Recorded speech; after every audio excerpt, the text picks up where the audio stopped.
Welcome.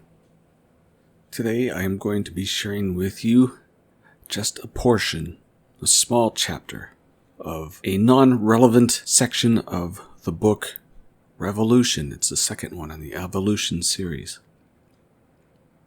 It's chapter 17 called Dirty Secrets. Here we go. Galvanics Industries. Part of operating a business, at least a successful one, means taking risks now and then. Sometimes it's changing a tired and true product line or starting a new advertisement scheme.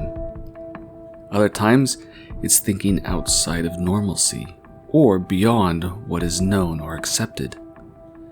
Galvanics was known for being just that type of company. They pushed the limits of what was acceptable on many occasions and were rewarded with lucrative contracts more often than not. Risk-taking businesses and money both draw certain types of people, and Galvanics was full of them. But among the trillions in the Union, a few were sick, diseased, or demented and could hide it, fit in, and mixed with the population. One such person made it into the company and gained some measure of authority. Jeffrey Rickton had been with Galvanics since his recruiting out of college. High IQ, abstract reasoning, and a work ethic was perfect for research and development. He quickly gained successes and brought in significant amounts of cash. People like that were rewarded in the smart companies. He gained power over facilities and funding. But there was more to Mr. Rickton. He was a psychopath. He had figured out a way to siphon small amounts of capital, then turn it into a constant growing cash flow outside of the company's eyes. He used this to fund a private venture which involved going outside of normalcy to the bizarre and even subhuman domains. The universe was big. Many offshoots and small groups of people grew outside the reach of the Union. They had liked being far away and unseen. Some good, some bad. And Mr. Rickton used one such group to supply him with what he needed. Animals for grotesque experiments were used early on. But later, he called on one of those groups to supply him with the old, the sick, and the forgotten. Towards the time just before the war in the Union, he was using stolen or captured people from far outside the government census, even children. Mr. Rickton wanted to merge humans with machines. It was that same old song sung by inspired dementia. Making humans immortal and improving beyond normal limits. Long ago, artificial body parts had become perfected. It was nothing to grow or create new limbs or organs. Even parts of the brain could be artificially repaired. But Mr. Rickton was aiming for nanobot-controlled cell walls made of silica and graphite compounds with microcomputers all around the internal and external surfaces.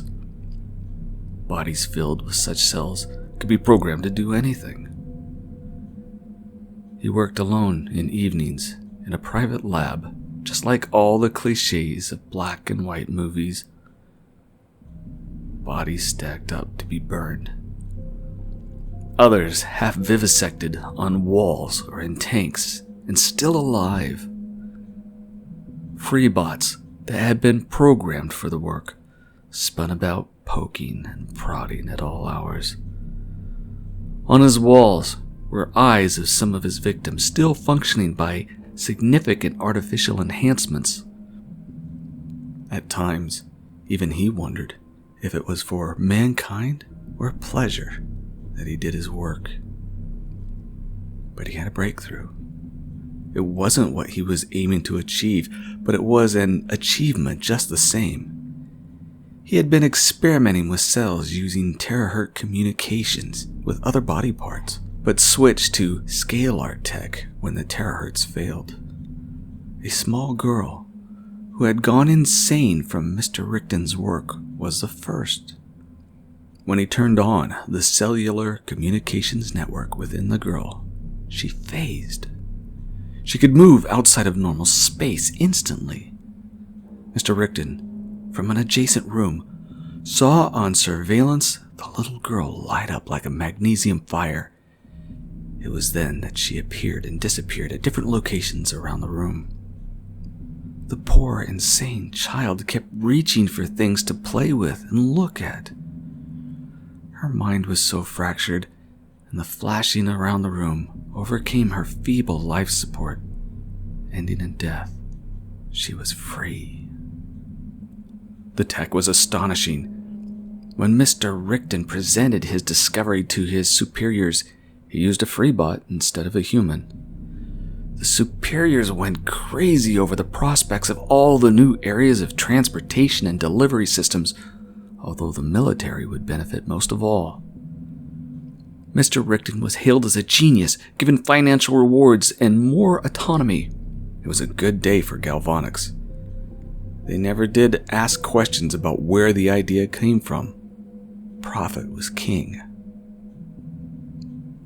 Later in that month, Mr. Rickton tried the experiment again, but on a group of adults who still had their sanity. He succeeded in releasing 6 captives unwillingly. They escaped.